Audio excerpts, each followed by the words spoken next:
Hey folks, welcome to the Freakopolis Times, our podcast mostly about stuff related to our comics and game shop, the Freakopolis Geekery. We're Ian, Tyler, and Troy, and we run the shop and talk to people all the time, just like in this podcast. Join us and some occasional guests as we talk comics, games, pop culture, and just about anything else that pops up. Remember, while some of our topics may get a little geeky, they change up pretty often, so hang in there and maybe the next one will be more your style. By the way, this podcast is video enhanced on YouTube and Spotify. Check it out that way if you like visuals with your talk. You never know what might show up. Now, let's do the show.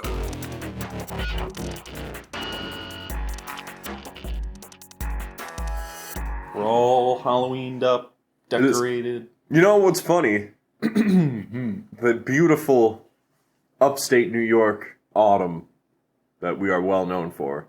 Oh, you know, there's leaf peepers and stuff. All sorts of people come up traveling to come to our region to see the whole 5 days when the leaves look pretty. You're right. For a good 1 to 3 days there, when it was the absolute. It was last week. Yeah, That's all. That was it, though. Yeah. It's already done. Yeah, it's gone now. It's to the brown zone. Yeah, we're in Browntown. There's still some pretty beautiful trees, even though for the next 6 weeks. Yeah, a little while for sure. There will be some. But there's a lot of brown. Yes, if you make your way out into the country and stuff, there are some that are really striking, you know, super deep reds and crimsons and yellows and stuff. But when you just look at the general mountain and stuff now, the effect is lost. Well, it's muted in a brown way. Yeah. Really. It's funny that we are so known for it when it, peak season is a very short amount of time. You know. But you still drive past the occasional tree in people's yards or whatever that is it looks like it's on fire. Yeah. Oh, totally. Super beautiful. Mostly. Yeah. Except it's a... Walking here to the shop last week, it looked like you were in a fantasy world. Mm-hmm. Anywhere from bright green to deep green to red to crimson to orange and yellow. Yeah. Well, lucky us for having such a natural spectacle to enjoy. Mm-hmm. But there's other spectacles we've been enjoying, such as Wrath of the Righteous. That's true. Did we talk about this in our last podcast? No, I don't think that we've gotten too into this. Well, it's released for PlayStation with Wrath of the Righteous Enhanced Edition, which has some reworkings from the original release that seem to have really brought it into a complete package. And I don't think I've ever played a game that had so much consideration put into its content. It is kind of mind-blowing. I don't even know how you would be able to make a sequel to this game and be able to up it, a whole point. We've been thoroughly enjoying that game. I've gotten quite a few hours in it in the past few weeks. You have been playing Mad Mogren, Tyler. Well, the game kind of enamored me in that, you're right, it has so many branching paths with so much consideration involved that even the consideration of a sequel would be mind-blowing. And, I mean, it is a sequel to Kingmaker, I think is the first Pathfinder title. But everyone says it's pretty pared down, and now Wrath of the Righteous is absolutely embraces the whole system, has hundreds of spells animated, all sorts of feats, a huge list from that system. And, we've been big fans of Neverwinter Nights. Mm-hmm. And you can feel that DNA inside of this game, for sure. Absolutely. Yeah, I think we mentioned it a little bit before, but you guys hadn't played it a whole bunch. But this is on the PlayStation. It is a recreation of Pathfinder. Yeah, it's kind of a classic isometric RPG. Uses the actual rules from Pathfinder, and you build actual Pathfinder characters, which is really a derivative of D&D 3.5. Yeah, it's like super 3.5. Yeah. So there's lots of different character types, and essentially you guys each built a sort of lead character, and then that character acquires hirelings and stuff, right? Hirelings, either that you build from the ground up or in-game NPCs that have long stories behind them. Still super customizable, like you're building D&D or Pathfinder character. Yeah, for sure. And they really do succeed in giving you, I think, more role-playing options than almost any classic RPG I've ever played, which is pretty phenomenal, because I've played a good amount of them. Like, I'm a big fan of Neverwinter Nights, of course, or Wasteland. Mm-hmm. But those games, even though they have a lot of different ways you can tackle their quests and stuff, feel very combat-oriented. Whereas Wrath of the Righteous succeeds in being kind of an equal split between the combat experience, which is incredibly in-depth, and the choices you make along the way and how you treat these companions and the many, many branching paths. It's pretty wild how much content it seems there is to it. And even if you play through once, there's 8 mythic paths. So I was told by my friends who suggested the game to me, at least 2 or 3 of them completely flip the game on its head, which is pretty wild. Yeah. For a RPG of its length. Yeah. Pretty impressive they were able to pull that off. Oh, totally. So it's got some big giant core story and then probably a bunch of side quests sort of things. Oh, yeah. And you guys are both playing it. It's a single-player experience, so basically that means that you're encountering a lot of the same things, I would imagine, right? It sounded like, Tyler, you were a bit ahead of Ian, and it sounded like you knew some of the things he was coming upon. So how much of the game is going to be the same for every player, and how much of it is going to be really different, do you think? I did have some insight. I think you're playing on a slightly higher difficulty than me, so you might see some upscaled enemies compared to me, but like you'll know where the boss is going to be, or that you probably shouldn't check that room just yet. You'll have to come back to it, stuff like that. Though, he's found a bunch of different stuff that I never saw in my playthrough, and a bunch of different items and magic gear. And Yeah, it feels as though the content is so varied and broad that you would always miss something or find something new every time you play through. But how about, like, the choices you make? How is that affecting the game any differently?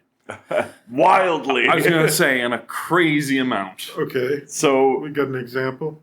just from, I mean, we're really in the first third of the game, so there's only so much we can speak to it. Some of the real huge game-changing decisions happen in the midpoint, of course, but already, per se, you threw a parade in your honor. Right. Matt Mogren did, yeah. Once you're the leader of this crusade, you have many decisions to make that can influence things in your diplomacy across the world, or how your armies fight their war against the demons. But it also goes down to stuff like, how do you treat your friend? And how much that is going to impact the future, or if you bring them on certain missions, or things like that. Yeah, absolutely, and there are some councils that you bring forth, because the main plot is that you're leading this crusade against the demons in this world.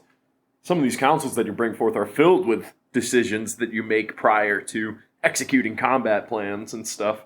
And the game, in fact, on top of being one of the most in-depth RPGs I've ever seen, is also like a grand strategy game where you're capturing forts and recruiting armies and playing on a much larger scale at the same time, because you're the commander of the crusade. So it has just layers and layers of content to it that truly has kind of blown my mind. I don't think I've seen a game quite so complete in a long time. That's true. It's not early access. Yeah. Baldur's Gate 3 is a very, very similar game. It's 5e's take on... It's only had its first act for the past, 2 years. Yeah. Yeah.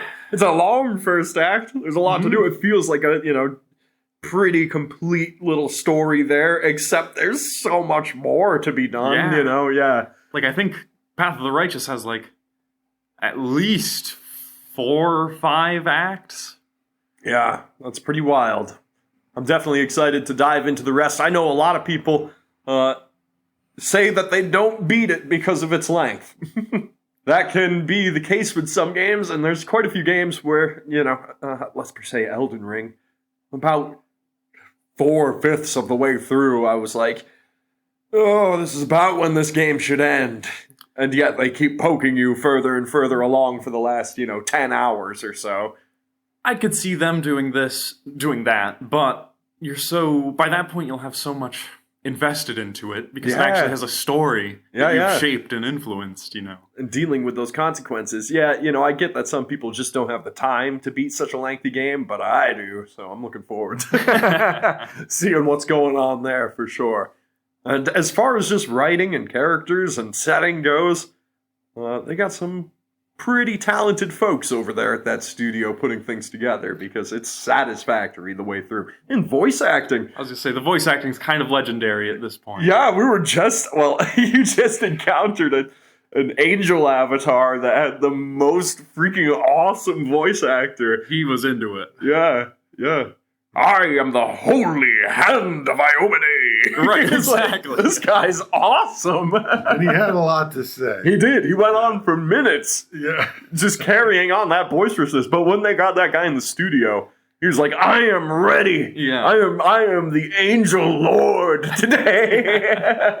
He was quite the inspiring leader. I'd follow that dude anywhere. Yeah, right. Just listening to him, I was like, this is freaking great. And that alone sets it aside pretty well because there's a lot of good RPGs that, not that this one is bereft of any amount of reading, but there's a lot of RPGs that lack on the voice acting side of things, and this is not one of them.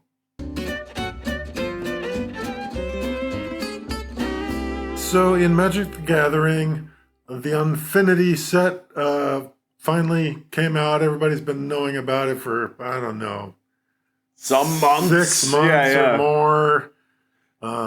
But Unfinity finally released, and we've seen a lot of packs opened. We've seen a bunch of matches played. So what's the deal? What do you think? I think it's actually better than I anticipated it to be as a set. Mostly because every pack has value because of those wickedly cool basic land arts. Yeah, that was surprising. Those were cool. They're really gorgeous. I don't blame people for scrambling for them. A full set of those in any deck is going to look super gorgeous. I think a Galaxy Art foil land is like $180 right now, so... Oh, man, yeah, there's a few of them. Well, there's specific ones that you can get that you have to pay 2 for them to pay 2 life for them to come in untapped. Right. and People they're- really love those. They're double lands. Yeah, they're super useful in Commander and high life total formats and stuff, so definitely scrambling for those. But those Galaxy foils, like you said, are also super standout. Like, I don't think they've ever quite printed foils until very recently that had such cool detail to them.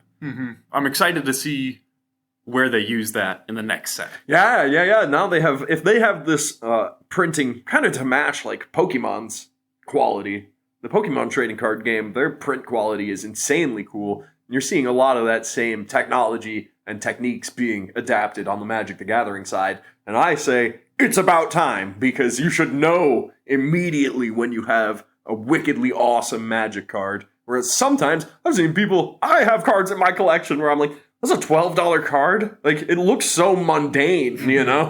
Looks like every other Magic card. Yeah. And how about the more whimsical side of Unfinity? You know, the special lands are like the reason collectors would buy those boosters, but The real experience of playing this wacky ass playing format. Unfinity, yeah.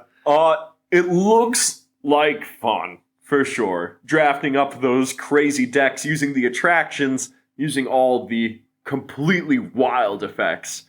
I saw some cards being flung at the table for dark game style Card gameplay. throwing Yeah. is part How of many it. outlets can you see right now? You know? I will say, however, kind of a missed idea with the stickers, I believe, because I haven't seen a single sticker actually be placed on a card.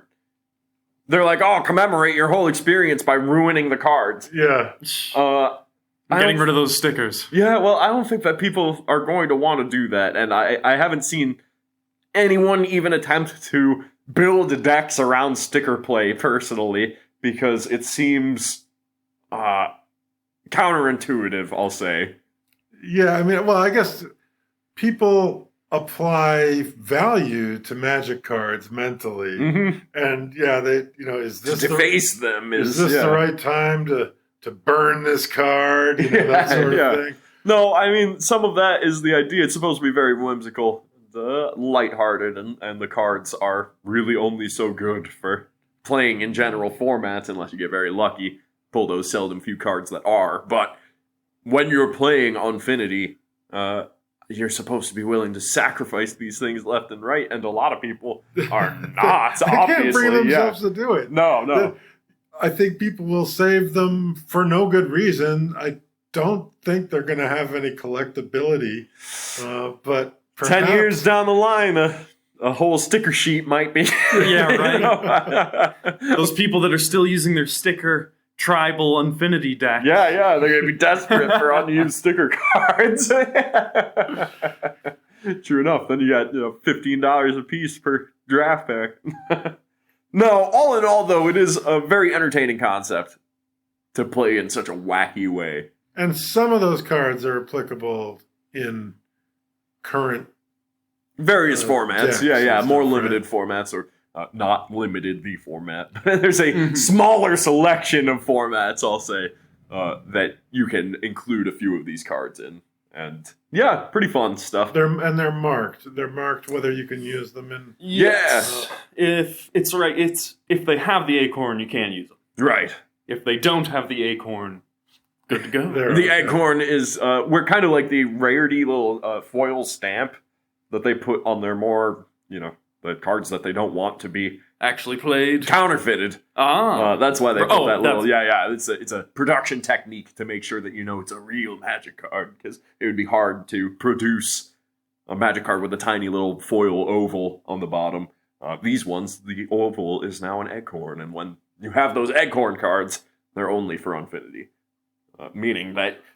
Feel free to, I guess if the cards tell you to light it on fire and huff the fumes, then that is what you are meant to do. Okay. I pulled Dank McGregor. Roll this card and smoke it. If you do, draw 7 cards.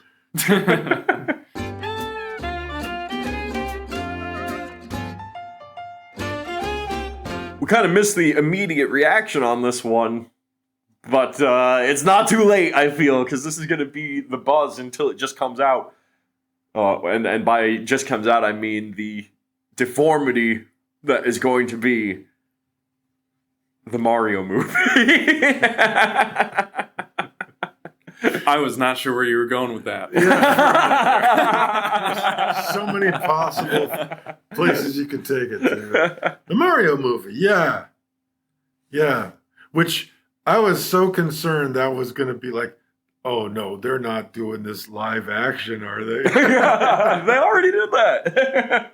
That's what I thought as well. It has a cult following. Yes, you heard that Chris Pratt was playing Mario, and you were like, not live action, right? Yeah. And then I thought, why would... Not voice acting, right? Yeah. In what way is he playing Mario? Yes. He is voice acting Mario, which, as far as deformities go on media, that means that Jack Black as Bowser is an incredibly strong pair of legs. Then you have Keegan-Michael Key, is that it? Yeah, as Toad. As Toad. Yep. There's a fine midsection torso. Mm-hmm. The arms being Anya Taylor-Joy. And what's his name from It's Always Sunny in Philadelphia? I know the one you're talking about. Ian. No. The other guy. His name, Charlie Day. Charlie Day. Yeah, Charlie Day as Luigi.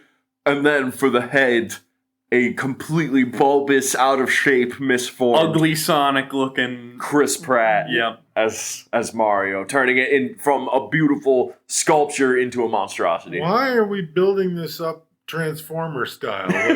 I'm making a visual metaphor. This is how the director pitched the cast list. Yes. Yes, exactly. I feel as though it has a Herculean body and a grotesque head.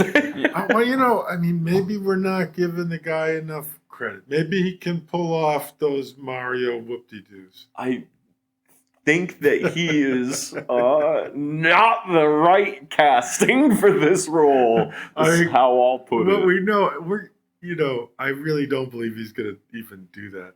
Maybe they're trying to move away from Mario having a fake Italian accent. Maybe. Well, I generally am not too harsh a critic, so I'm going to give him a shot here, actually. In spite of my visual metaphor really putting him down. But I'm hoping that his readaptation at least has the necessary amount of effort put into it. Because Jack Black sounds like he is going to make this movie awesome. Just from the trailer alone, it's like, well, that wasn't hard to predict. This guy's going to nail it. Yeah. I think Jack Black's got a perfect voice and style for that character.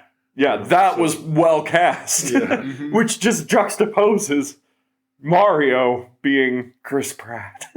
And I think the problem with that is that Mario there's sort of a pre-existing behavior, sound, all of that comes with Mario. Yeah, and the voice actor is still alive and does work. Yeah. I think he has said that doing the Mario voice for an extended period or something is straining on him at this point. He only likes to do it for, small takes. But I'd say there's probably about 10,000 other voice actors out there. It's true. This is true. But now, I think they were looking for a personality. They were. And as I understand it, this is maybe one of those reincarnated in a video game. Yes, he's been isekai. Yeah.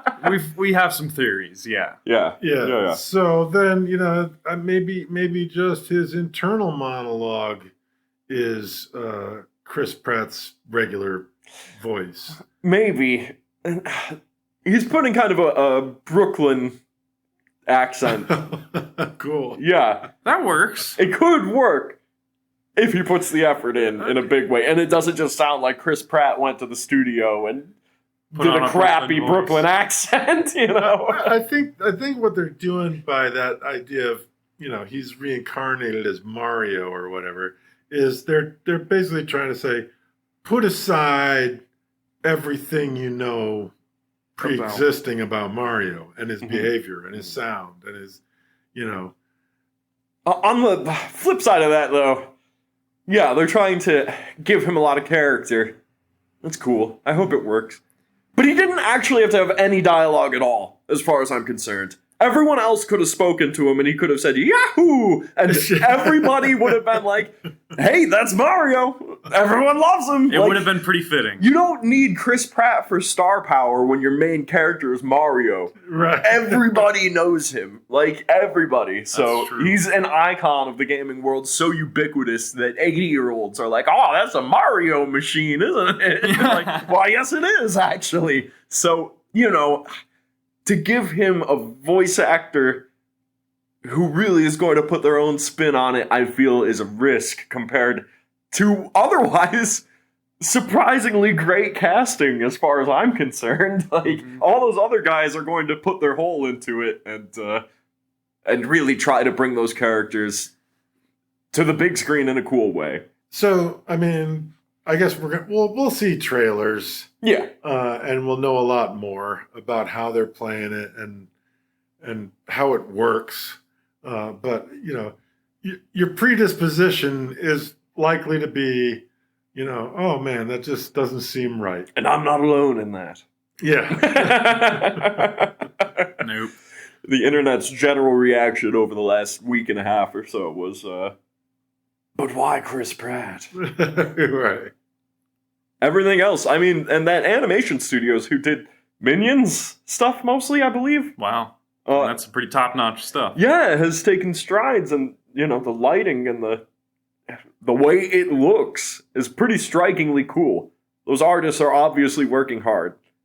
Nintendo, on the other hand, for some reason, was like, it's gotta be Chris Pratt. Look at the guy. Look at Mario. That speaks Chris Pratt to me. American hero. Yeah. Mario. Yes. Yeah. It's just a strange take, that's all. Will Mario be just putting his hands out and taming velociraptors and stuff? Or the Goombas. Oh, what if they had a scene where he did that to the Goombas or the turtles, whatever they It are. would be immortalized as being meme as all hell. Exactly. I think that's the direction they should go on. Yeah, no, campy and funny. And all the comedians in it will push it that way. Lighthearted, yeah. It's got a ton of potential, for sure. Even then, a lot of people noted that, like, Bowser didn't give a witty one-liner when he was asked if he yields by the Penguin Army there. He just says, "No, I do not," and then burns the whole place down, which actually sets him up as a serious antagonist instead of being like, oh, the whole thing is going to be so quippy the whole time, you know? Right, right. There's some real danger. Yeah, I can dig that, so I really hope that works out. Oh, they also have Seth Rogen as Donkey Kong. Yeah. Yep. I forgot about that. He hasn't been featured yet, but I'm betting that's going to be awesome. It will be, no doubt.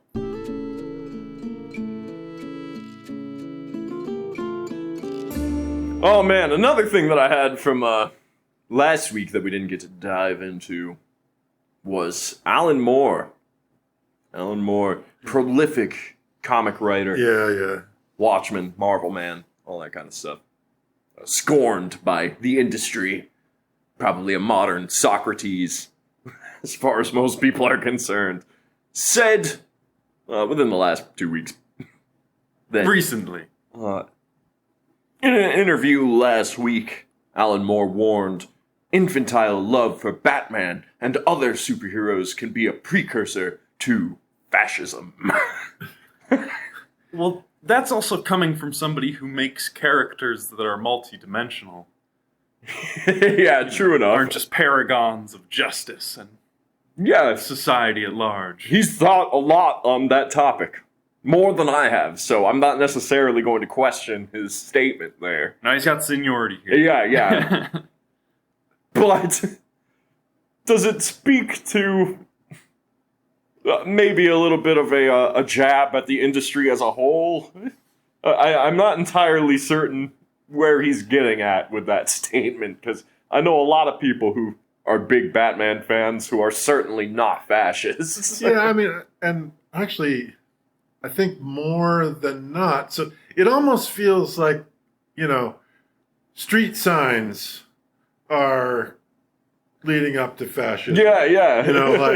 Anything that pre-exists fascism led up to fascism. Sure I guess, enough. So I'm not quite sure.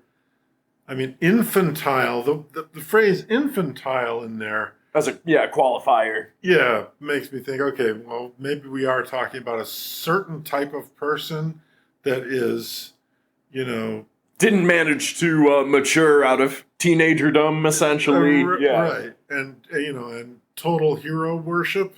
Yeah. That, okay. And if you scroll through various corners of online forums and stuff, you will find these people, for sure. Mm-hmm. That defend them to their last clickety-clacked word. Yeah, for real. So, no, I suppose, right, it's taking the quote exactly as he presents it. Because it's very easy to misinterpret and think that he's attempting to say that superheroes equal Nazism. Right. But obviously that's not what he profits off of superheroes every damn week, Mm-hmm. That's not what he's getting at. He's trying to highlight a certain subsector of geekdom that in fact does kind of have a predilection towards having fascist ideology. You see that being more and more pronounced these days, but in general, we here at Freakopolis and the comic book industry, I believe, stand quite opposed to such ideals. You're gonna find few stories on our shelves that praise fascism to any ideal. And by few, I mean absolutely none. Unless it's in some sort of Satirical way. Yeah, sure. The boys, I guess. Right. But even then, you would have to have a wisdom score of 3 to not be able to see what you're seeing there. Yeah. Honestly, the boys must be one of the most blatant attempts at satire of that. You would really have to not understand art at all to miss that. But I feel as though, the uproar over that quote was because of a misunderstanding, but the truth of it may be a little bit deeper and may require a little bit more contemplation than just a first read through. I mean, you said people have to have, any understanding of art to understand that The Boys is satire and Homelander's bad. Yet there's people, like millions of fans that think Homelander's the GOAT. Yeah, they were shocked to find out that Homelander was the bad guy. Yeah, true enough. I'm glad that the directors of that show seem to take a degree of joy in unveiling that curtain for them. They wanted to make a statement, which is good. Art should make a statement, for sure. Mm-hmm. But, that's just one example in a broad industry. And you do see, I think on the broader scale, stuff from the Titans, DC and Marvel, have been loved by so many people that, of course, they'll be adapted for a bunch of different ideologies. It's not even against Nazis to use Superman as the Ubermensch, as a symbol, when he was made by a Jew, Well, and I think characters like the Punisher have been appropriated. Yeah, exactly. That's what I was trying to get at. It took me a minute. and probably appropriately so. I mean, he kind of is meant to be, I guess to some degree, their hero. Right. Which is kind of messed up. Yeah, it's a little bit symbol of vigilante justice. I don't want murder for any at will discretion. Yeah. Honestly, I think that the Punisher might have been a more poignant example for Alan Moore to use, because that feels more representative of what's actually going on. Yeah, true. I find that Punisher fans, there's definitely two different coins to that. There's people who like Marvel and, enjoy... think he's a cool character. Yeah, enjoy collecting the books and stuff, and there are people who identify with the Punisher. Right. And that is... Well, I mean, he's badass. He's one of Marvel's badass characters. Mm-hmm. Oh, totally. No denying that. And so, he's meant to appeal to... tough guys. Yeah, dudes that like the idea of being badass. Yeah, and peak masculinity, like... RPG over the shoulder and 50 cal at the hip. And a machete by the waist. And right. Yeah, exactly. I suppose, it's a bit of a light overview of the topic, but it is something to consider. And Alan Moore he's like a 20 wisdom dude. He probably knows what he's talking about. Yeah. When he speaks of such things, I would listen. He also looks like he's crazy, though. Oh, yeah, he looks like a lunatic. Yeah, so he looks like a lunatic, and he's doing this street prophet kind of stuff. So, I don't know. Personally, I'd listen, but then process myself. Oh, like any artist's words. And that about does it for this one. If you like hanging with us, please subscribe through your favorite podcast directory. Join our Discord and check out our shop, the Freakopolis Geekery. See you next time.